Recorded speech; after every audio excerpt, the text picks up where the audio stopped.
नमस्कार दोस्तों, स्वागत है आपका हमारे चैनल पर फिर से एक बार नई कहानी के साथ। तो चलिए बिना समय गवाए कहानी को शुरू करते हैं। शर्मिला आज अपने मायके आई थी अपने छोटे भाई की शादी में। क्योंकि शादी ब्याह का घर था तो सभी रिश्तेदार आ गए थे। शर्मिला की सहेली विभा और उसके पति के आने का समय हो रहा था। पूरे घर में खुशी का माहौल था। बस शर्मिला थोड़ी परेशान थी। कारण था उसके अंदर हीन भावना। शर्मिला की शादी बहुत जल्दबाजी में हुई थी, 10 साल बड़े लड़के से। मम्मी की बीमारी में बड़ी बेटी होने के कारण सभी ने फैसला लिया कि बेटी की जल्दी से हाथ पीला कर दिया जाए। अभी 12वीं ही तो कर रही थी शर्मिला, और पहला रिश्ता मिलते ही आनन फानन में शादी तय कर दी गई, या कहे निपटा दी गई। शर्मिला और उसके पति का कोई जोड़ नहीं था। इसी के चलते शर्मिला हीन भावना का शिकार हो गई। शर्मिला मचलती हुई लहर सी, अल्हड़ और गौरव शांत समुंदर जिसमें मिलकर लहर मचलना और ठहराना भूल जाती है। उम्र का अंतर, स्वभाव का अंतर।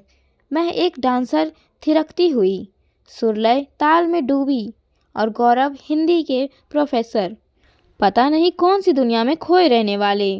शर्मिला अब एक पुत्र की माँ हो चुकी थी, लेकिन गौरव से लगाव न था, शायद कभी ना होगा।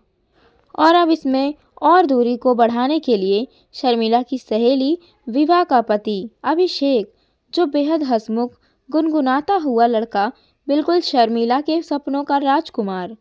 शर्मिला की सहेली विभा और उसके पति आ चुके थे। लॉन में बैठे ही थे, इतने में विभा ने बोला, कितनी पतली हो गई हो शर्मिला।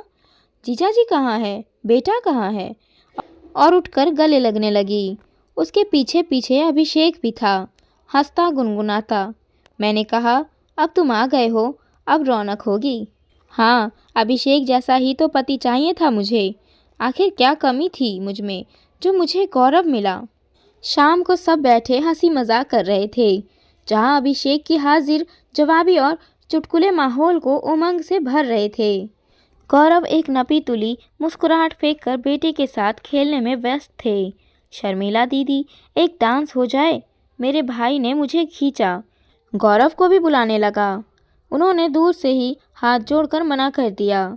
कुछ लोगों की फुसफुसाहट मेरा मन और खिन कर गई। शर्मिला के पति बहुत खुनमुहे टाइप के लगते हैं। मैं पलटने ही वाली थी कि विभा के पति अभिषेक ने हाथ पकड़कर रोक लिया।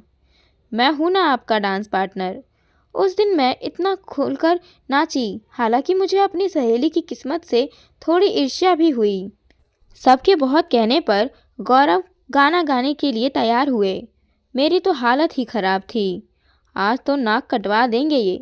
लेकिन मैं हतप्रभा रह गई जब उन्होंने गाना शुरू किया।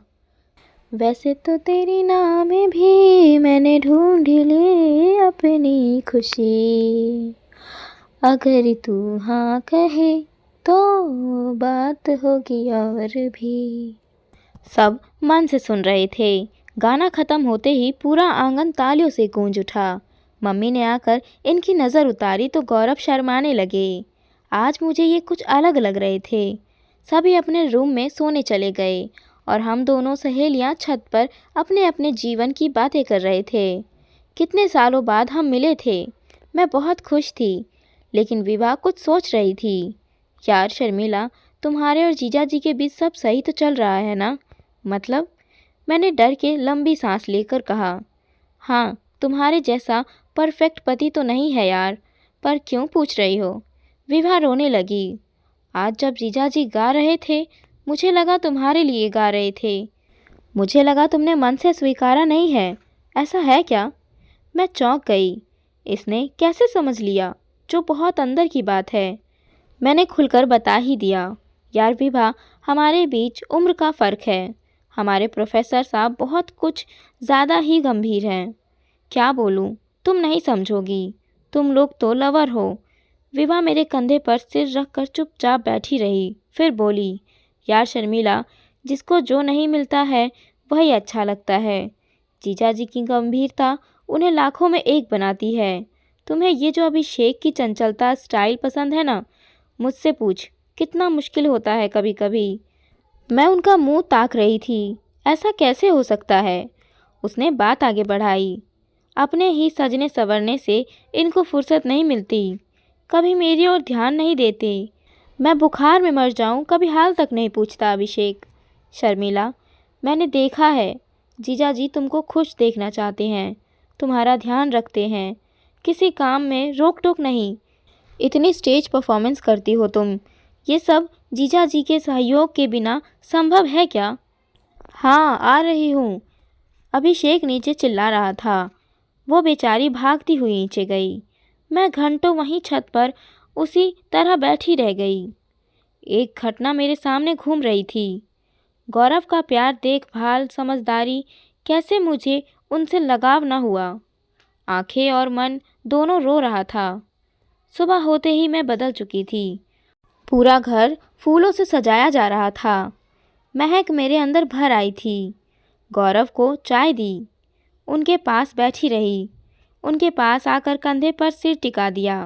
गौरव हैरान होकर बोले, आज क्या बात है? आप कल कह रहे थे ना, अगर मैं हाँ कहूँ तो बात होगी, और भी आज बस वही बात है।